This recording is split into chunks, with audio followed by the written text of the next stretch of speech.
दोस्तों आज बहुत सारी खबरें हैं। बार्सिलोना को रेसिंग के अगेंस्ट हगते हगते बचा दिया डॉन द जुआन गार्सिया ने। Haaland to Real Madrid, Mbappe के ऊपर अपडेट, ज़ाबी अलोंसो का सिचुएशन जो हुआ रियल माद्रिद, बहुत सारी खबरें हैं, बहुत सारी बातें हैं जो आपको बतानी है। तो एक एक करके आते हैं। सबसे इंटरेस्टिंग है तो हालैंड टू रियल माद्रिद। लेकिन एक एक करके आएंगे। सबसे पहले बात कर लेते हैं बार्सिलोना का मैच अगेंस्ट रेसिंग। भाई अगर कोई रियल माद्रिद का मैच देख के अगर ये सोच रहा था कि भाई इनका तो गरीबी में आटा गीला है, हार के निकल गया, बार्सिलोना तो जीत जाएगी, नहीं था। It is a hard fought win भाई, इतना इजी गेम नहीं था ये। बार्सिलोना ने अपने सारे मेन प्लेयर्स खिलाए, और क्यों खिलाए वो इस मैच से पता चलता है। ये जो रेसिंग जो है वो अपने थर्ड डिवीज़न की टॉप की टीम है, टेबल टॉपर है ये लोग, और उन्होंने दिखाया कि क्यों वो टेबल टॉपर है। देखो ये जो मैचेस होते हैं ना बहुत ही अनप्रडिक्टेबल होते हैं, क्योंकि इनके जो ग्राउंड्स है वो बहुत अनइवन होते हैं। प्लेयर्स एंड मोस्टली ये जो प्लेयर्स होते हैं इन लोगों को पता है कि ये एक ही मैच है जहाँ पर इनको अपना पूरा 100% दिखाना है, क्योंकि बहुत सारे टीमों के स्काउट्स, वर्ल्ड वाइड के स्काउट्स वहाँ पर रहते हैं, देखते हैं कौन सा प्लेयर कैसा खेल रहा है ताकि उनको अपनी टीम में लाया जा सके। तो they know that they have to perform at the peak of their performance. कौन से प्लेयर को वो ले सकते हैं, स्काउट्स सारे रहते हैं वहाँ पर। तो उस हिसाब से वो लोग अपना पूरा 100% देते हैं। और कल रेसिंग ने अपना हराम गेम तो खेला है, और ये क्वाइट लेजिटिमेट है भाई। आप बार्सिलोना के जैसे अटैकिंग टीम के अगेंस्ट आप एक लो ब्लॉक ही खिलाएंगे, कुछ भी हो जाए पर वो तो भाई थर्ड डिवीजन की टीम है, टेबल टॉपर है, बट फिर भी। बट जिस तरीके का उन्होंने गेम खेला, hats off, brilliant game from them. लेकिन कल हमने ऐसा नहीं है कि चेंजेस नहीं किया। हमने पेड्री, फ्रेंकी डियोंग, इनको रेस्ट दिया। हमने मिडफील्ड में मार्क बर्नाल, कसाडो को खिलाया, और डैनी ओल्मो को खिलाया। भाई कल मिडफील्ड में बहुत हगे हैं हम लोग, और उसका इसका हगे हैं मतलब इन द सेंस हगे नहीं है, इन द सेंस कि देखो जब जो मार्क बर्नाल है वो अभी भी अपने फुल पीक पे तो खेल नहीं रहा है, इतना तो उसके गेम से देख के समझ में आता है ही। वो अभी सीडीएम के हिसाब से ही खेल रहा था। तो वो यूजुअली जो कुबारसी और सेंटर बैक के बीच में वो अपने आप को सेटल डाउन कर रहा था। तो वहाँ पर जो हमारे कसाडो हैं उनको उनको ज़्यादातर मोस्ट ऑफ द टाइम्स वो लेफ्ट बिटवीन द लाइंस पे ही खेल रहे थे। और एज कि ये जो रेसिंग की टीम है ये लो ब्लॉक खेल रही थी, चिपक के खेल रही थी भाई, इतना ऐसे चिपक के खेल रही थी। मतलब उनका लाइन ऐसा था कि बीच में से अगर निकाल दो सारे 11 के 11 प्लेयर्स एक ही जगह पे खड़े हैं। सो वैसा गेम ऑलमोस्ट था। तो वहाँ पर वो बिटवीन द लाइंस खेल रहा था, और कसाडो का गेम वो नेचुरल गेम नहीं है। सो वहाँ पर उसको बहुत ज़्यादा प्रॉब्लम हो रहा था। लेकिन द मोमेंट उसके बाद फर्मिन लोपेज आया फ्रॉम 58 या 68 मिनट पे, उसको सब ऑफ किया गया मार्क बर्नाल को, और वहाँ पर आए फर्मिन लोपेज। जब फर्मिन लोपेज आया तो कसाडो चला गया सीडीएम में, जो उसका नेचुरल पोजीशन है। वहाँ पर उसने बहुत अच्छा बॉल विन रेशियो दिखा, बहुत अच्छी तरीके से खेला उसने, अपना डिफेंसिव कैपेबिलिटीज़ भी दिखाया, हाँ उसने अपना रिकवरी रेट भी दिखा दिया, बॉल विन भी दिखा दिया, and he was playing good. तो उससे कोई प्रॉब्लम नहीं है। लेकिन यहाँ पर जो जो मोस्ट प्रॉब्लमेटिक मैं बोलूँगा कि अगर कोई प्लेयर लगा मुझे इस मैच में, तो वो था रैशफर्ड। रैशफर्ड पे एक चिंता है, क्योंकि रैशफर्ड जब वो आया था he was bang on. He was जब रफीनिया इंजर्ड था तो ही वॉज बैंग ऑन। मतलब साफ शूटर, प्रिसाइज, एक्यूरेट, बहुत अच्छे तरीके से गेम खेल रहा था, और अपना पीक पे ही वो बार्सिलोना पे खेल रहा था। लेकिन जब से रफीनिया आया है, obviously he is a backup for Raphinha, अब वो उतना मिनट्स को मिल नहीं रहा है। लेकिन जितने चांसेस को कल मिले हैं उसने वो कन्वर्ट नहीं कर पाया, and he needs to look out for it. Rashford पे भी हम लोग का बात चल रहा है कि हम लोग मैनचेस्टर यूनाइटेड से बात कर रहे हैं अभी continuously for signing Rashford permanently. और रैशफर्ड ने भी अपना वेज कट लेने का बात कर लिया, क्योंकि रैशफर्ड से भी हम लोग का बात हो चुका है बोर्ड से। सो ऐसा र्यूमर्स है कि वो वेज कट लेने के लिए तैयार है। लेकिन रैशफर्ड पे भी यहाँ पर ज़्यादा मतलब लेथर्जिक या फिर वो साफ शूटिंग जो पहले से आ रहा था वैसा परफॉर्मेंस नहीं है। देखते हैं, I think he needs to work on that. But the one of the players जो हमें हमेशा ही भाई मतलब आउटपुट देता है वो है दो, मैं बोलूँगा वन उसका तो है ही कैपेबिलिटीज़ वैसे ही, वर्सेस लमीन यमाल। भाई उसने आग लगा दिया। वो राइट हैंड, वो जो राइट विंग है ना उस पे उसने वो आग लगा, मतलब आग लगा दी, आग लगा दी, उस तरीके का परफॉर्मेंस दिखा दिया भाई। मतलब प्लेयर्स को नचा नचा के भाई, उस लो ब्लॉक में भी उसने नचा नचा के जो परफॉर्मेंस दिया है, और उसने जो गोल भी मारा, लमीन यमाल ने एक गोल मारा और एक फेरन टोरेस ने गोल मारा। जो गोल लमीन यमाल ने मारा वो हो सकता है टैप इन है, but he is a well deserved, वो टैप इन उसको मिला है। क्योंकि भाई बंदे ने जो परफॉर्मेंस दिया है उसको, वो वेल डिजर्व्ड गोल है, उसको एक गोल मिलना भी चाहिए था, मिल भी गया। उसने रफीनिया को बॉल पास किया था, बट रफीनिया लेट पहुंचा, फिर उसने फिर से लमीन यमाल को पास कर दिया और उसने वो टैप इन करके गोल मार दिया। बट भाई परफॉर्मेंस अनदर लेवल था लमीन यमाल का कल के मैच में। अब एक प्लेयर के बारे में मैं जो बात कर रहा हूँ जो बहुत ही ज़्यादा अनसंग होता है, मोस्ट ऑफली टाइम्स उस बारे में कोई ज़्यादा बात नहीं करता है, वो है फर्मीन लोपेस।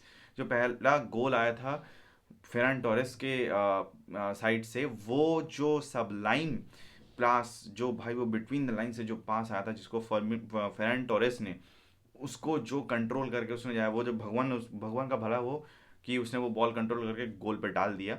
मतलब वो तो भगवान का भला उसने डाल दिया। लेकिन वो तो Fermin Lopez most of the times underrated ही रहता है, ज़्यादा बातें उसके पास होती, मतलब कोई करता नहीं है कि। बट इन दीज मैचेस जहाँ पर आपके लो ब्लॉक्स हैं, जहाँ पर आपके दो ही टाइप के प्लेयर्स काम आ सकते हैं, या तो जब बहुत ज़्यादा डायरेक्ट है, और या फिर वो प्लेयर्स जो बिटवीन द लाइंस बहुत अच्छा खेलते हैं। तो फर्मीन लोपेज उस तरीके का प्लेयर है जिसने वो पास दिया और फर्नांडोस ने उसको गोल डाल दिया गोल के अंदर। अब इसके बाद और एक कांड हुआ, लास्ट मिनट्स में ये 1-1 हो जाता, ये मैच हम लोग ड्रॉ कर लेते या फिर हार भी सकते थे। हार नहीं पाते बट ड्रॉ हो सकता था। वो तो भला हो डॉन जॉन गार्सिया का कि उसने बॉल क्लोज कर दिया, उस पे जगह पे अगर मोस्ट प्रॉब्ली वो सेजनी होता है या फिर टर्च सेकंड भी होता ना, भाई उससे नहीं रुकती। 1-on-1 था, जॉन गार्सिया आगे आ गया और उसने वो बॉल सेव कर दिया, हम बच गए। एक ह्यूमिलिएशन ही बोल सकते हैं, क्योंकि डिवीजन 3 के टॉप टीयर टीम, अगर टॉप टेबल टॉपर से आप हार रहे हैं तो कोई ये नहीं देखेगा कि आप हार रहे हैं टॉप की टीम से या फिर उन्होंने कैसा खेला, यही बोलेंगे कि हार गए भाई। जो कि अभी फिर हम लोग अभी मीम बनते फिरते जैसे रियल माद्रिद का घूम रहा है अभी मार्केट में, इंटरनेट में, कि भाई हार गए। तो चलो ये सब तो हुआ, अब आ जाते हैं is a well fought match. हम लोगों ने 2-0 से विक्ट्री ली। इसके बाद अभी भी कोपा टेलर से हम लोग राउंड ऑफ 16 से राउंड ऑफ 8 में जा सकते हैं, जा चुके हैं। अब हम लोग ट्रॉफी के लिए जा सकते हैं। हम रियल माद्रिद तो है नहीं कि ये बोलेंगे कि भाई हमारी हमें ये इंपॉर्टेंट कप्स नहीं है, हमें अपना सारे कप जीतना है, जितना हम लोग जीत सकते हैं हम लोग अपना बेस्ट देंगे। चलो अब लोग बात कर लेते हैं अब एम्बापे के बारे में। एम्बापे के बारे में ये अपडेट आ रही है कि एम्बापे हो चुका है इंजर्ड फिर से। हाँ, वो एल क्लासिको में गया, फिर वो फिर से इंजर्ड हो गया। बातें ऐसी आ रही है कि उसके नी में जो है वो बहुत ज़्यादा मतलब डिस्कम्फर्ट में है, उस पर इंजरी हो चुकी है और he might be out for 3 to 4 weeks, 2 to 3 weeks हो सकता है। तो नेक्स्ट के जो चैंपियंस लीग के मैचेस हैं, जो मैचेस आ रहे हैं ला लीगा में, वो एम्बापे मिस करने वाला है, 2 से 3 गेम्स वो मिस करने वाला है। So it is a big blow for real Madrid, क्योंकि हमने देखा लास्ट मैच में एम्बापे के बिना क्या हालत हुआ। सो यहाँ पर बहुत बड़ा एक ब्लो है रियल माद्रिद के लिए, क्योंकि एम्बापे के बिना ये रियल माद्रिद कैसे करेगी, उनको पता भी चल जाएगा इस पूरे सिनेरियो में।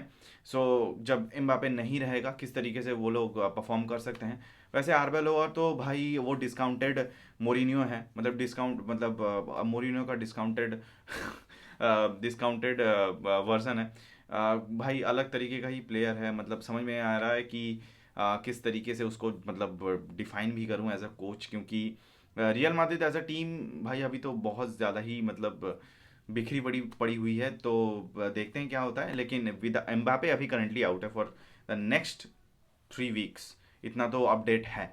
अब आते हैं रियल माद्रिद के और एक इंटरेस्टिंग अपडेट पे कि Haaland is being linked to Real de Madrid. अब सोचो इस बारे में कि देखो अभी बात ऐसा है कि पेप गार्डियोला मान सिटी छोड़ने वाला है, इतना तो श्योर है, वो छोड़ने वाला है, ये हो चुका है कंफर्म कि वो छोड़ेगा, आज नहीं तो कल छोड़ेगा। अब हालैंड रियल माद्रिद पे आएगा, क्यों आएगा, अब आ सकता है या नहीं आ सकता, उस पर बात कर लेते हैं। कितना पॉसिबिलिटीज है और क्या रियल माद्रिद ये जो कर भी रहा है इस पर कोई बेनिफिट बेनिफिट हो भी सकता है। देखो मुझे जो लगता है कि रियल माद्रिद पे ही आना, वो मतलब रियल माद्रिद ही अभी एक टीम है जो स्पेनिश लीग में उसे अफोर्ड कर सकती है। क्यों मैं बता रहा हूँ, क्योंकि वो बुंडेसलीगा ऑलरेडी खेल चुका है और वो ऑलरेडी प्रीमियर लीग में खेल चुका है, और प्रीमियर लीग में मोस्ट प्रोबेबली के प्रीमियर लीग में उसको कोई जाने देगा नहीं, मतलब मैन सिटी उसको प्रीमियर लीग में जाने देगा नहीं किसी भी दूसरे टीम में। सो अब वो प्रीमियर लीग छोड़ के अगर जाएगा तो उसके पास अगर एक अच्छा, सीरिया तो अभी जाने का कोई मतलब ही नहीं बनता है। सो मोस्ट प्रोबेबली वो अगर जाएगा तो दो ही जगह जा सकता है, एक है फ्रेंच लीग, या फिर स्पेनिश लीग। फ्रेंच लीग में पीएसजी कितना हालैंड को लेगी, I am not sure about it कि पीएसजी क्या जाएगी हालैंड के लिए, क्योंकि हालैंड के लिए आपको बहुत ज़्यादा प्राइस देना पड़ेगा। अभी हालैंड क्या आएगा, क्योंकि उसका 2034 तक शायद उसका मतलब ये है उसका कॉन्ट्रैक्ट है विद मैन सिटी। अब वो छोड़ के क्या वो आएगा, वो एक बात है। लेकिन अगर अब आ भी आ रहा है, क्योंकि अभी र्यूमर्स है, ऊपर ऊपर से अभी र्यूमर्स है, अभी कोई कंफर्म नहीं है कि Real Madrid is linked to Haaland. अगर अब हालैंड को वो खरीद भी लेते हैं, तो अब इस जगह पे एक बात कर लेते हैं कि अगर हालैंड आ भी जाता है, क्योंकि बार्सिलोना के पास अभी इतने पैसे हैं नहीं कि वो हालैंड का सैलरी भी मैच करे या फिर उसको खरीदे। It's a fact, is a fact, हमारे पास अभी इतना पैसा है नहीं। तो अगर हालैंड आ भी जाता है रियल माद्रिद पे, तो देखेंगे कि हम लोग अगर उस उनमें से विनीशियस का तो खत्म ही है, कि विनीसियस का रियल मैड्रिड पे खाता खत्म ही है, वो तो निकलने वाला है बाई एनी हाउ, हुक और क्रुक। अब बात कर लेते हैं कि अगर हालैंड अभी आ भी जाता है तो यहाँ पर प्रॉब्लम्स क्या हो सकती है। अभी एम्बापे एक गोल, हाँ, उसको गोल मारना है। He wants to be the main man of Real Madrid, इतना समझ में आ रहा है, उसको गोल मार रहा है और एनी हाउ मार रहा है। He doesn't wants to win, क्योंकि यहाँ पर एक पर्सनल इंटरेस्ट भी आता है हर एक प्लेयर का। जब आप उस लेवल के प्लेयर होते हैं like Mbappe, Holland, Vinicius junior, आपके एक पर्सनल इंटरेस्ट भी होते हैं। You want to play for the club, but there is also a personal benchmark, personal goals that you want to achieve in teams like Real Madrid. So वहाँ पर क्या कौन होगा जो सेक्रीफाइस करेगा, क्योंकि any one of them have to sacrifice. क्योंकि आप रोनाल्डो के टाइम पे भी देख लीजिए रियल माद्रिद पे, तब बेंजिमा, बेल, इन लोगों ने सेक्रीफाइस किया था कि हम लोग फीड करेंगे क्रिस्टियानो रोनाल्डो को। तो यहाँ पर क्या हालैंड अगर आया, अगर विनीशियस जूनियर तक को बेचना ही है, उसका आज नहीं तो कल खत्म होना है खाता। तो विनीशियस जूनियर लेफ्ट में जाएगा, एम्बापे जाएगा लेफ्ट विंग पे, हालैंड होगा अपना स्ट्राइकर, और राइट में विंग में रहेगा हमारा रॉड्रिगो। तो यहाँ पर इन दोनों में से किसी को तो एक, इन दोनों में से किसी एक को तो अपना गोल कंट्रीब्यूशन वहां पर कम करना ही होगा। अब वो सेक्रीफाइस कौन करेगा। अब इन दोनों प्लेयर में से, जब इतने बड़े प्लेयर्स होते हैं, इन दोनों को मैनेज करना भी एक बहुत बड़ा इंपॉर्टेंट होता है, प्लस तो कोचिंग तो है ही। तो उस टाइप का आपको कोच भी लाना पड़ेगा जो इन दोनों के ईगोस को मेंटेन करके रख पाए, ताकि कोई एक बंदा इनमें से सैक्रिफाइस करे, इन दोनों में वो गुट्टी ना भिड़े और टीम का पूरा जो बॉन्ड है वो बर्बाद ना हो। ये बहुत कॉम्प्लिकेशंस है। अब जब एम्बापे आया तो हमने देखा क्या हुआ है। बात अब ये तो है अपडेट, अब कितना ये वायबल होगा रियल माद्रिद के लिए, हालैंड आएगा कि नहीं, और आने के बाद क्या होगा, वो भी एक बात है। अगर हो गया अच्छी बात है, अगर दे क्लिक, हम तो नहीं चाहेंगे कि हालैंड आए। As a Barcelona fan I don't want Haaland to go to Real Madrid of course, but still अगर आ भी जाता है तो उसके बाद कितना वायबल होता है ये दोनों को एक साथ पिच में खिलाना, और कितना इन लोगों के बीच वो कोऑर्डिनेशन रहता है खिलाने के लिए, वो भी एक बात है। चलिए अब लोग बात कर लेते हैं ज़ावी अलोंसो के सिचुएशन के बारे में। ज़ावी अलोंसो का जो सिचुएशन हुआ, सब भिड़ गए एम्बापे पे, विनीशियस जूनियर पे। ये तो हुआ क्योंकि प्लेयर्स की ही सबसे बड़े पहले गलती है। अब ये पहले भी हुआ था सब, विनीशियस जूनियर कोई हमारे र्यूमर्स बहुत सारे हैं, कोई जूड बेलिंगम बोल रहा है, कोई विनीशियस जूनियर बोल रहा है, कोई एम्बापे बोल रहा है। और प्लेयर गलती तो एक है कि यहाँ पर प्लेयर्स की गलती है कहीं कहीं, और एक सर्टेन हाफ पे तो मैनेजमेंट की भी गलती है। और यहाँ पर अगर मैं बोलूँगा कि आई डोंट नो, बट बहुत सारे रियल माद्रिद फैंस या फिर बहुत सारे लोग हो सकते हैं मुझसे डिफर कर सकते हैं, बट आप हो सकते हैं एम्बापे फैन, आप हो सकते हैं Vini fan, you can be anyone. But आप, मेरा एक सिंपल हिसाब है, ये जो ज़ाबी अलोंसो का सिचुएशन हुआ, अभी बातें आ रही हैं कि Vinicius junior and Mbappe had a hand in that, मतलब कि ये जो सिचुएशंस था उनको पसंद नहीं आ रहा था जिस तरीके से ज़ाबी अलोंसो, इस पर मैंने वीडियो भी बनाया पर्टिकुलर। तो जिस तरीके से डीलिंग हो रही थी, तो इस चीज़ में उनको पसंद नहीं आ रहा था। तो मेरा एक पर्टिकुलर ओपिनियन है इन सब में, कि अगर आपका कोई कोच आता है, you should, and that's a management call. आपने प्लेयर्स को इतना ज़्यादा पावर दे के रखा है कि एक प्लेयर डिसाइड कर रहा है कि एक न्यूट्रिशनिस्ट रहेगी कि नहीं, एक कोच रहेगा कि नहीं। आप टेंट्रम्स दिखा रहे हो ऑन द पिच, आपको कोच बुला रहा है कोई एक काम करने के लिए, वो गार्ड ऑफ ऑनर हो सकता है, वो कुछ डिफरेंट थिंग्स, आप उसको मना कर दे रहे हो with disrespecting on the pitch. And हो सकता है कि आप टनल में जाकर बात भी कर रहे हो उससे, but you are denying the fact कि आपका उसके कंट्रोल नहीं है कि आपका मैनेजर आपको बुला रहा है, आप वहां पर जाकर आ नहीं रहे। It's not about the guard of honour, it's about कि the respect that manager should have. और कहीं ना कहीं ऐसी और मुझे लगता है कि इन सब का कारण एक ही चीज़ है, वो है प्लेयर्स को ज़्यादा पावर दे देना। एक क्लब, मुझे लगता है कल अगर ये बार्सिलोना में हुआ तो मैं बोला kick them out, kick any one out. अगर वो लमीन यमाल हुआ, किक हिम आउट। अगर वो रफीनिया हुआ, किक हिम आउट। बिकॉज आपका जो मैनेजर है, he could be a failure, he could be a successful manager, that's a very long term thing you are talking about. But अगर आपका एक manager respect demand कर रहा है ऑन द पिच, अगर आपका एक मैनेजर आपको बोल रहा है कि आपको ये करना है, रिस्पेक्ट डिमांड करने की भी क्या मैं बोल रहा हूँ, respect is need to be given. वो आपका मैनेजर है, until unless he is your manager you can talk, you can have different opinions, you can talk to your manager, but not the way this guys have been doing. और ये multiple occasion में, आप एंसोनाटी पे भी आपके time पे भी देखा था हमने, अभी ज़ावी अलोंसो के टाइम पे भी देखा है, इन सब के टाइम पे। और आप अगर एक चीज़ नोटिस कीजिएगा, जब से इन ये सेट ऑफ प्लेयर्स इन्होंने वो टैंट्रम सुना, मैं नहीं सुनने वाला भाई, हम स्टार हैं, हमने चैंपियंस लीग जीत लिया है, ये हर एक टीम के बारे में बोल रहा हूँ, और वो टीम डिप करेंगी ही। क्योंकि when you are not listening to your manager, भाई ये क्या बोल रहा है, कौन है भाई, नहीं सुनना है, हम ज़्यादा जानते हैं, तब ये होगा। And this is the thing that happened with Xavi Alonso. ये सेट ऑफ प्लेयर्स जो हैं, इनको नहीं सुनना है, इनको जैसा उनका कोच बोल रहा है कि नहीं मुझे इस तरीके से आपका डाइट रखना है अकॉर्डिंग टू योर परफॉर्मेंस, आप ये डाइट फॉलो कीजिए, नहीं आप इस रूटीन को फॉलो कीजिए, आप इस टाइम पे आइए ट्रेनिंग करने के लिए, आप उस टाइम पे करनी, जब आपको माइक्रो मैच, क्योंकि आपको अपना टीम का परफॉर्मेंस, आपको आउटपुट लाना है, यू आर प्रोफेशनल एथलीट, और आपका अगर कोच ऐसा बोल रहा है आपको करना पड़ेगा। लेकिन it is what it is, real Madrid पे ऐसे नहीं हुआ, जावी लोरेंजो के साथ उनकी नहीं बनी, और at the end of the day ये बोला जा रहा है कि ये म्यूचुअल अग्रीमेंट है, but it is a sacking, क्योंकि मैनेजमेंट ने प्लेयर्स को ज़्यादा पावर दिया ओवर द मैनेजर। सो जावी लोरेंजो इज़ आउट। अभी आर्बेलोआ आया है, मुझे नहीं लगता कि इस सीज़न में रियल माद्रिद के लिए ज़्यादा कुछ रखा हुआ है। They need a new coach.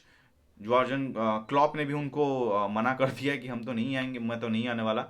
अब फ्यूचर में क्या होगा वो भगवान जाने, बट अभी तो उसने मना कर दिया है। सो देखते हैं क्या होता है। एंड जावी अलोंसो के लिए तो अभी बहुत सारी टीम्स पड़ी है, बहुत सारी teams, most probably Liver, I think it would be best for him if he goes to Liverpool.